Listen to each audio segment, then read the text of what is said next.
today on a topic of rhetoric and a key figure that ties into that topic, we're welcoming in Dr. Jeffery Gentry, who is a faculty member at Eastern New Mexico University. So he's coming to us on Mountain Time.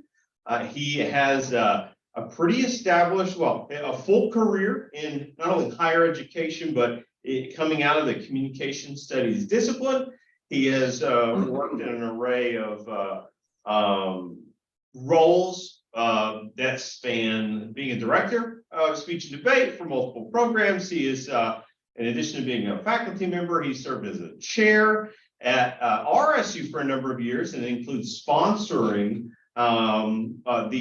their media. They have a decent sized media production studio. Who is during that time a contributor, a local sort of student run radio to which he could speak to, and he's talked about some of those experiences in a previous class once. He did join us one time last spring, but he, since going to ENMU, he's served as a dean of fine arts for half a decade, and so been able to shift gears throughout his career as an administrator, as well as a faculty member. But he's also taken advantage of scholarly opportunities and even productive sabbaticals. And so this, I want to tie that back to his coaching experience as a speech and debate persona, but he's also helped produce many what we call like public address events. He's been an event planner and a moderator for some public debates. That's a little bit of a foreign concept to many of us days, especially the civil kinds. But he's done so, and then even used some strategic time during his sabbatical to research parliamentary procedure in New Zealand. And he could, correct me on any minutia I've over spoken to, but so he's had a chance for that kind of stuff to come up in some different scholarly venues. He's been on a info tour of sorts with a recent project, and today the purpose, the synergy for having him join us virtually is Dr. Gentry is going to talk to us about a key figure, maybe the key figure, kind of the Mount Rushmore figures in rhetoric's history, Aristotle. And we all know, like, he gets a lot of credit because he was the one that finally said, you know what, let's write these things down. Like, let's go ahead and multiply from just oral culture to this written culture thing. Feels like it has some legs. It might just be around for a little while. And so he was kind of the scribe, in addition to being a thinker, of the thoughts of many of his mentors and their predecessors, that sort of thing. And one of those foundational tools is what is considered today as the 5 canons of rhetoric.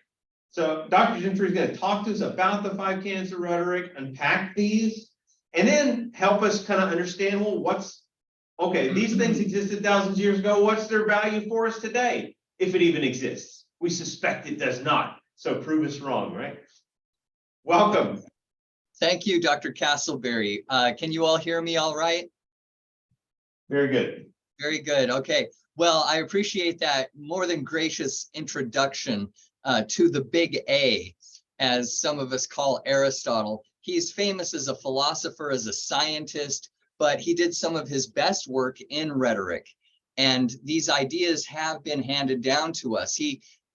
So I have 25 minutes here to try to cover the classical canons, which Aristotle helped formulate, and then later Italian or Roman scholars really congealed into these 5 classical canons, also known as the Officia, if you ever hear that phrase. These canons are valuable both for theory and for practice. So if you are evaluating someone's rhetoric, then these are excellent criteria to use. If you are developing your own presentations, which you will be doing some, although your presentations are more on the critical side, it looks like, these canons are valuable to you as well. So let's jump into the 5 classical canons of rhetoric.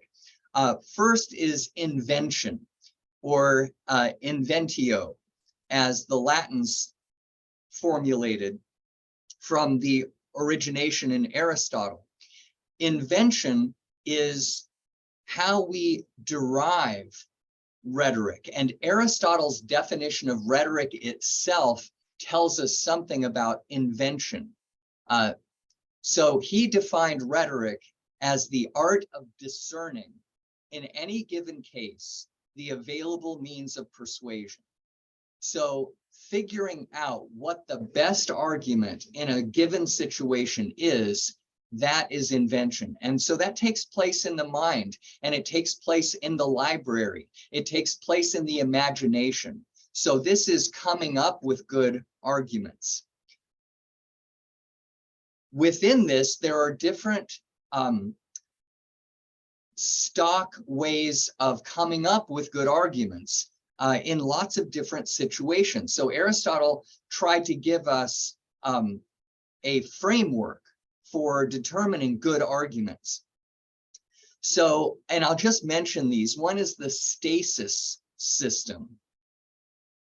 And so the stases were arguments in forensic rhetoric that tended to come up over and over again. Forensic rhetoric meaning the law courts. So if you were ever sued or if you were ever arrested for a crime, we're talking about forensic rhetoric in the law courts, accusation and defense. So the stasis system was one way of determining different levels of guilt. And so if you are curious about that, you could investigate more the stasis system, which is spelled S-T-A-S-I-S.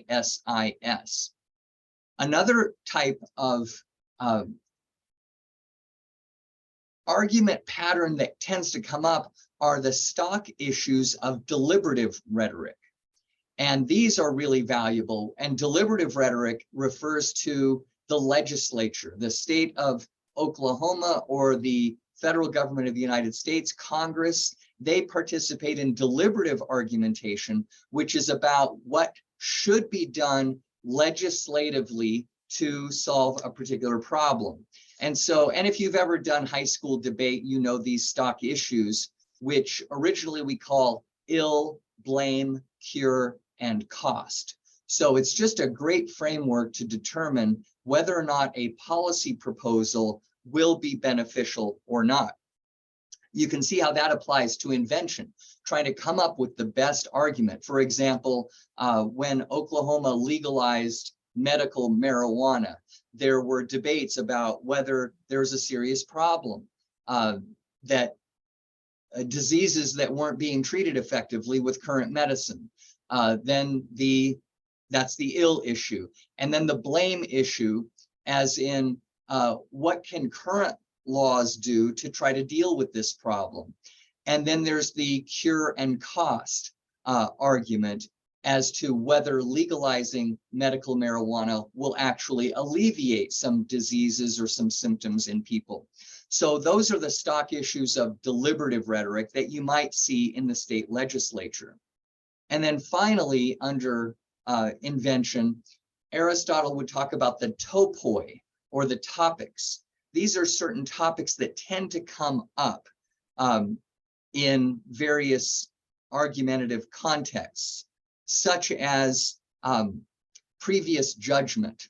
So if my character, let's say that I'm a state legislator and someone has maligned my character and saying that I'm not really sincere in my pro-environmental policies, previous judgment is one of the topoi that says, I have consistently been pro-environment through my entire career.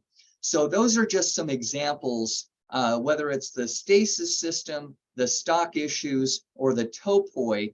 These are just some generic categories that Aristotle says we can use to be effective. The other most important thing, and I think you've been exposed to this a little bit, are the artistic proofs and the inartistic proofs. And so if I were going to try to get one idea across to you today, it would be to consider the inartistic proofs and the artistic proofs. Inartistic proofs are evidence that you find, that you would go to the library and find. And these inartistic proofs would include evidence like facts, statistics, examples, testimony, right? Those are all forms of evidence. And Aristotle called those inartistic proofs because they weren't from within the speaker's imagination. And so interestingly, the ancients felt that inartistic proof was not as valuable. They just didn't have the library access that we do. They did have libraries, they did have books, but they were very expensive and hard to find. Today, we care a lot more about inartistic proofs, right? Show me, as they say in Missouri, or prove it to me. Whereas in Aristotle's day, there wasn't as much access to that external evidence or inartistic proof. So Aristotle cared more about the artistic proofs, of which there are three. You've heard about them: ethos, pathos, logos. So I won't belabor those points. Just to define ethos as the persuasive appeal of the speaker, pathos, the emotional content of the speech that gives it humanity, and logos, the argumentative appeal. Don't think of logos as just logic. It's logic plus, well, in our sense, it's logic plus evidence. And of course, logos can include deductive reasoning and inductive reasoning. So invention, according to Aristotle, was the most important of the canons, that it was where the speaker could really make a difference. The other canons also very important, and they have risen and fallen in importance over the years. Even invention, during the Renaissance and before that, the Middle Ages, invention wasn't that important because there was a lack of freedom and democracy. Invention is more important when we're able to actually change the world with our argumentation, such as during the democracies of ancient Greece and the Roman Republic before the empire turned it into a dictatorship. So invention is really, if we're going to put it all together, it is the content of your argument, which of course we think is very important today. The second classical canon is arrangement. We can look at arrangement as speech organization, and the Latins called it dispositio. Arrangement refers to having a good introduction and conclusion. For example, a good body of the speech, clear main points. In fact, the Rhetorica ad Herennium, which was a book written probably by a student of Cicero, one of the great Roman theorists. The ad Herennium says that an introduction should capture the audience's attention and make a good first impression. Sound familiar?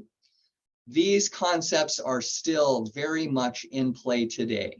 And oftentimes people say that Aristotle literally wrote the book on rhetoric, which he did, as Dr. Castleberry mentioned. He was the first to really codify the best principles and invented many good ones himself.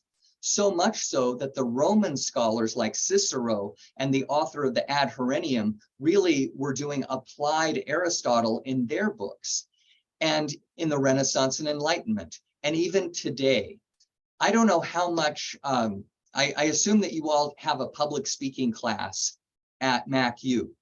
And I hope that the book is inexpensive, because to me, every modern public speaking book is derivative of Aristotle.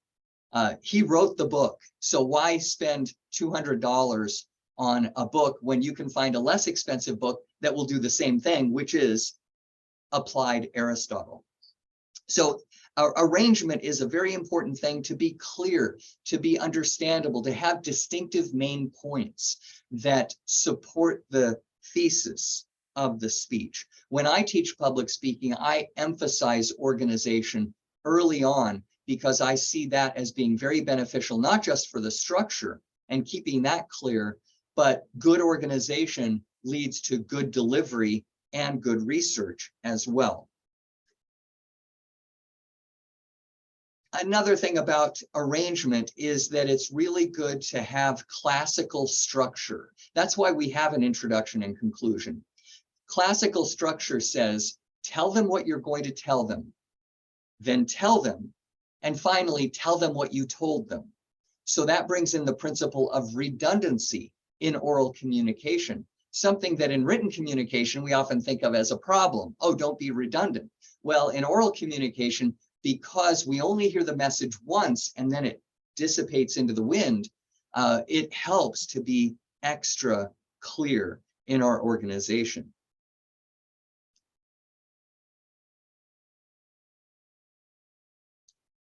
A third canon of rhetoric is style.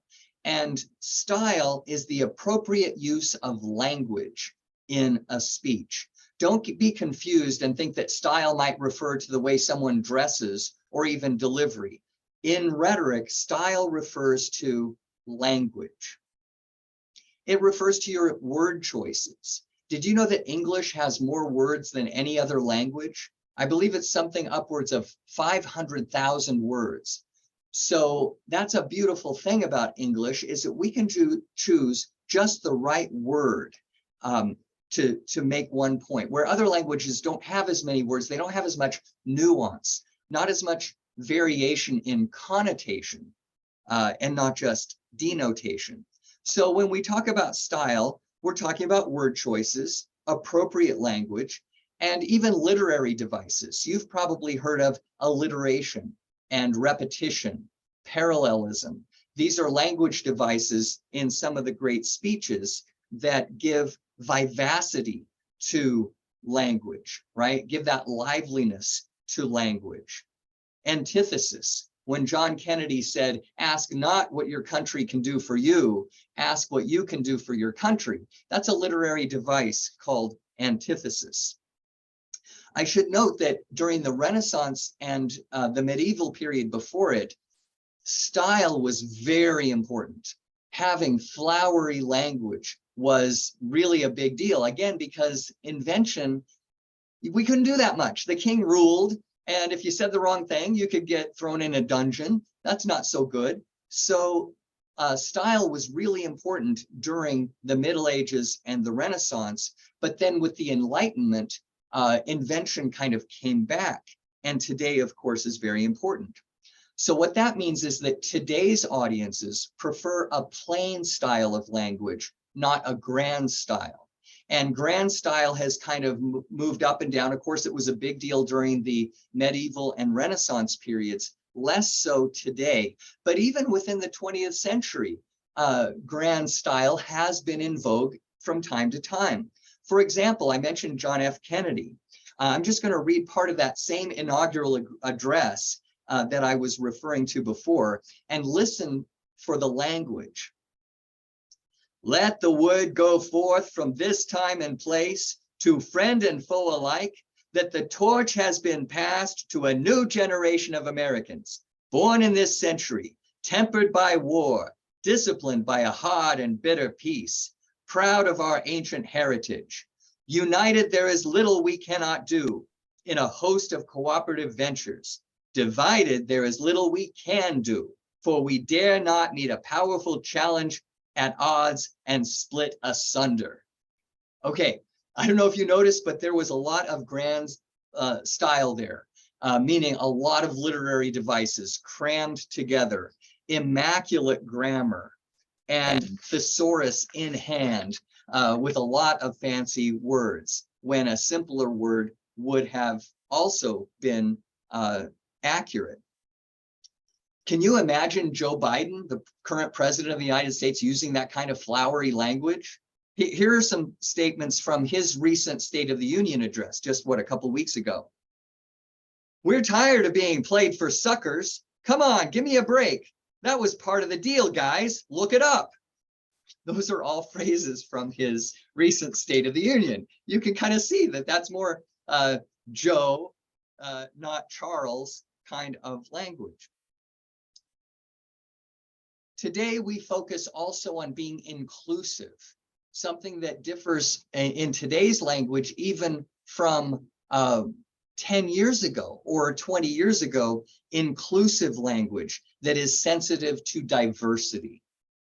There was a time when many speakers, when power was even more concentrated among white males, would use language choices that were not very inclusive, that did not respect women, that did not respect racial and ethnic minorities, and I'm not just talking about bigoted speech, but just speech that was not as inclusive as we have today, including different sexual orientations and issues of gender. So inclusiveness is in today, as well as plain language, as exemplified by President Biden, not so much the flowery language of John Kennedy. And this can go back and forth yet again. There may be an era in which higher education is even more respected. But in Kennedy's day, many people thought that we wanted our leaders to be better than we were, to have that kind of education and language that was superior. Whereas today we more want our leaders to be like us, to be ordinary in many respects. The fourth canon is memory, or memoria, as the Latins called it. Memoria refers to, or memory refers to, not your brain memorizing things, but the method of speech delivery. And this is one area where I think I make a contribution. I've been saying for years I need to write a research article on this subject, because often memory as a canon of rhetoric is discarded, right? The Romans cared a great deal about it. Aristotle wrote about it. But in modern day, we often shove it to the side and say, oh, well, this was important to the ancients, but not to us. It's even been called the lost canon. Well, I'm here to tell you that that's silly. I already defined memory as the method of speech delivery. So can we give a speech without a method of delivery? The methods of delivery being memorized, manuscript, extemporaneous, and impromptu.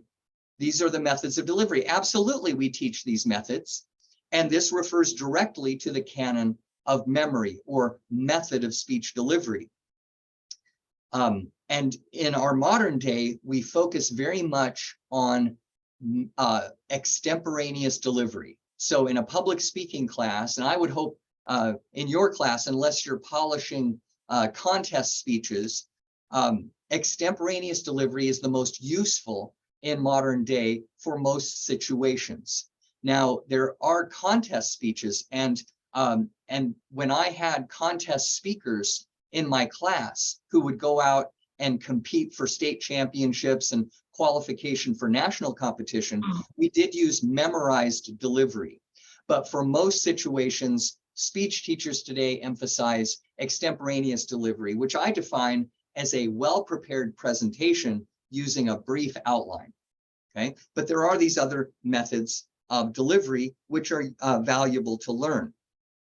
So some scholars misunderstand this canon and just shove it aside and use the word delivery to refer to both the method of delivery and the quality of delivery, which is the final canon.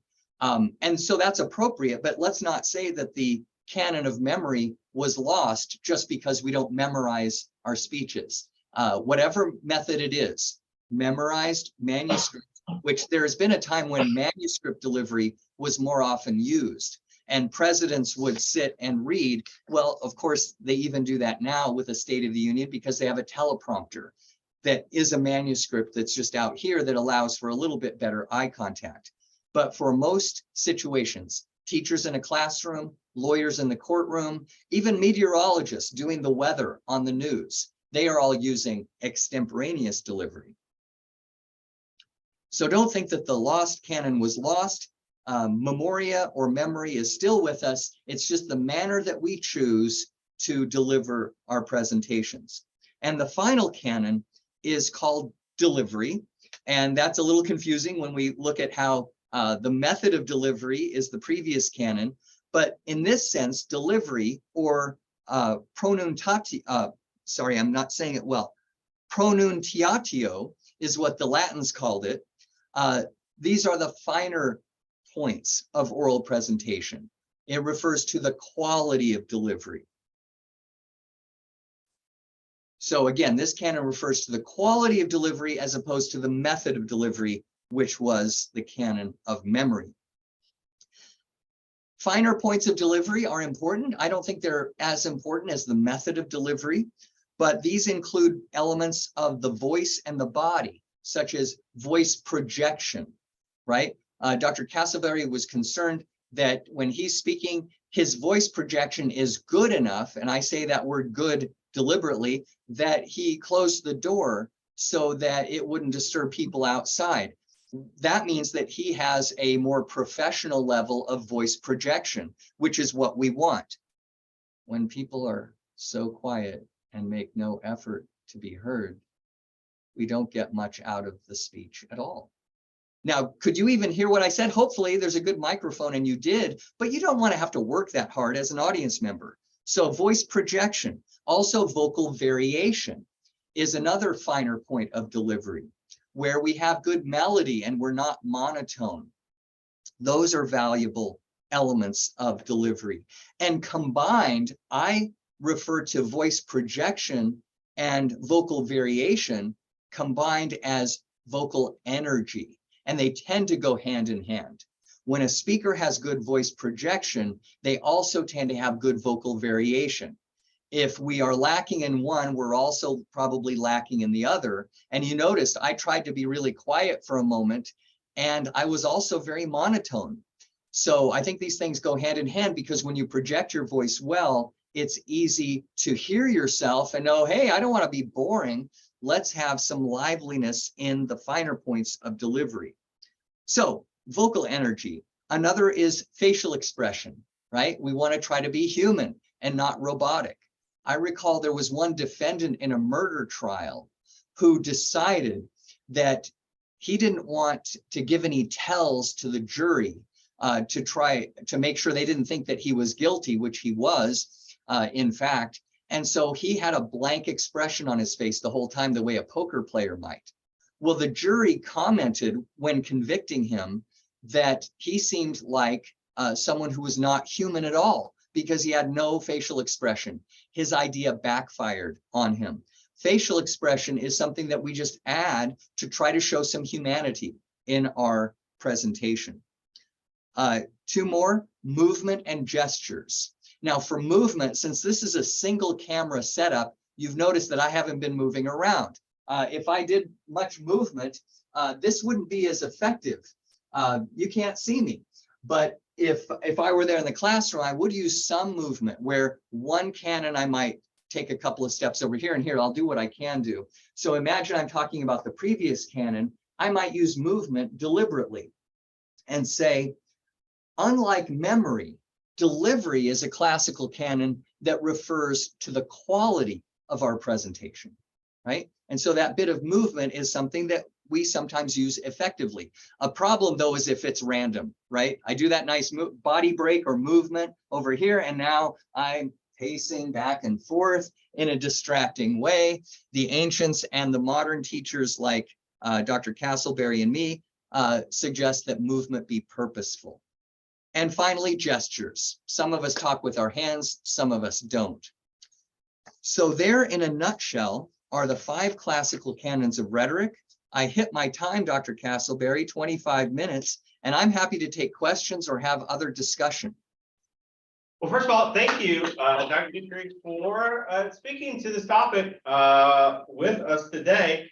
You used a political example, President Biden's recent State of the Union. You put it in comparison or contrast with JFK and one of his famous speeches. But hey, we're not all of good stock and planning to head into the world of politics and so on. Why do these 5 canons matter? For me, I'm looking at a career. I'm going to do something simple, run my own business. Maybe go into I don't know, sports broadcasting or something like that. Like these just sound a little bit old fashioned. Oh, I see. Well, I thought you were asking, does public speaking even matter? I think your question does assume that it does, because what I tell freshmen, and hopefully your students are far enough along that they appreciate the importance of communication skills, and that is any job that a college graduate would want is going to require public speaking. Okay, so that's my one selling point there. But to your question, are the canons outdated? Well, that's a really interesting question. My answer is no, and I tried to prove that when I said any public speaking book you buy today is derivative of Aristotle, right? It's going to cover these canons, all of them, even if it doesn't think that memory is a canon. It does teach method of delivery. So no, the canons are just as important today, I think, as they ever were. Now, sometimes in a class such as yours, a professor might go away from a performance dimension and focus on the psychological elements of persuasion, not in terms of public speaking at all, but using cognitive dissonance theory and spiral of silence theory and just focusing on that. But public speaking is still very important. And the canons are, I think, just as useful today as they ever were. Questions from our audience. What was when talking about memory, you said memorized, manuscript, extemporaneous. What was the third one you mentioned? Yeah, impromptu is the other. And impromptu is something that we don't generally use for prepared presentations. It's more of a laboratory exercise that is valuable. And we do it in speech and debate competition. It was one of my favorite events when I was in college speech and debate, where you're given a topic and boom, you know, within seconds, you're talking about it. So it's a good exercise in quick organization and delivery. But of course, we're left without a lot of invention, right? We're left with only what we already know. So it's not as good for invention, but it is good as an exercise in arrangement, memory, and delivery. In practicing impromptu speaking is a healthy exercise for a number of reasons, not simply because a person is, I don't know, like a speech nerd or whatever, but rather it builds critical thinking skills and is an incredibly useful skill set to develop when, say, you enter places of leadership, right? And would not the practice of impromptu speaking be a healthy exercise to prepare for things like meeting with the media or meeting with clients, that sort of thing? Absolutely. And I would add job interviews to that too. If we practice impromptu speaking, it doesn't just have to be practicing a job interview, but those kinds of thinking on your feet skills are valuable for all of those communication contexts that you mentioned. Well, we have, as a matter of fact, speaking of public speaking, we have an opportunity as a group to put together a collective presentation that has a persuasive argument or appeal to it. And we'll be presenting some information to our new president of the university this semester. And it's in conjunction with our attempt to gain, on behalf of the communication program, new resources in the form of a audio production studio. On one hand, what advice might you give to students that will play some role in this presentation, but also you have experience helping shepherd and kind of oversee some audio and production resources yourself? Oh, that is fascinating. So you guys are going to pitch a new production studio to the new president. That's correct. Oh, that's outstanding. Yeah, so I would just rattle off a few thoughts. One is that, and I assume somebody's going to take this part, somebody else is going to take this part. The first class I ever taught was not called public speaking, but it was called public speaking and discussion. And so at the end of the semester, we all had students do exactly that kind of project, where their group would team up and divide the roles, and they would make their argument. So two suggested patterns of organization here are, one, the stock issues model that I mentioned, which, you know, in modern language, we often refer to it as problem, barrier, cure, and cost, right? Or not cure, problem, barrier, solvency, and cost. But the idea of cure meaning that this production studio will address the concern that you started off with, right? So if you look at the stock issues of deliberative argumentation, or the stock issues of debate, those are good. Another is Monroe's motivated sequence. And I won't go into that, but just to give you that name, that's another way to maybe structure your presentation. And of course, it's good for the group to have good research, good organization, good delivery. But I am very excited about that prospect. Now, on a production studio itself, yes, I was successful in pitching a video production studio, which we called ultimately, I gave the name that was selected, which was a performance studio. And so I don't know if that's the best word for what you want to have, right? This is part of invention. But if you were like us, you would propose a performance studio that would provide more than one thing, right? This would be a place that would have enough seating for a studio audience of 75 to 100. Ultimately, we had a room that had 100 theater style seats, but also with the fold out desks so that you could have a big class in there if needed. But the primary purpose is production. So we had a control room. We had Ethernet that connected this studio to the local public broadcast station, so we could do live TV in there. We had 3 cameras that would come out of the closet. We'd have switching, right? We would have a switcher where a director could say, ready, camera 1, go camera 1. And then camera 2 has the close-up, whereas the first camera had the establishing shot. You'd have lighting in the space that would be able to light it for television, but also for theater. You could put small plays in there, one-act plays or just intimate plays. So you can see why we called it a performance studio, because it was multitask. And so we could teach a class in there, but primarily we would teach production classes, and we would use that space for public events. We did political candidate debates in that space, which was great. Our local public TV station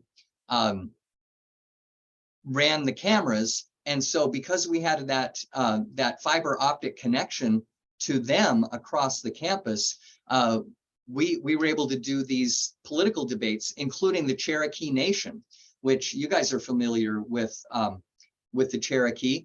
And so the race for president and council, chief, principal chief and council were actually done out of our little studio with 100-seat studio audience. So anyway, maybe I've said too much, but those are, I would say stock issues, Monroe's motivated sequence, and be thinking about what kind of studio you want it to be. Yeah, to tease our hand a little bit, really the way we want to approach it is a kind of multi-phase operation. And we want to start at a very fiscally conservative place and then make a justification that through demonstration over time and what you can do with the limited resources, it would warrant a future phases that could continue to expand and add on, right? So that's where we kind of come from, this place of starting in an audio focus, which is cost effective, but it does with an intent to evolve toward audio video, which is something that my understanding, and it's firsthand information that does interest our new president. So absolutely. Well, best of luck on that. That sounds very exciting. Excellent. Any final thoughts or questions or anything like that before we depart from Dr. Gentry here? again, great. Thank you so much for joining us, for sharing, and for kind of dropping in some tidbits. You yourself seem to be a practitioner of this same model, these 5 canons, as you seem to work effectively at organizing your information, right? As a former coach and debate judge myself, I think one of the most frustrating elements was when I would go into a debate round and not be able to flow their argument very, very smoothly, right? And I think one of the most frustrating things for as a student, when I was a student, was when I didn't know what direction to maybe take my note taking. Like, what should my notes be looking like? Can I tell the difference between important versus unimportant information? So we appreciate your modeling of these canons in your demonstration. Well, it was a real pleasure to visit with you all, and just thanks for having me on, and best of luck as you continue your academic pursuits this semester.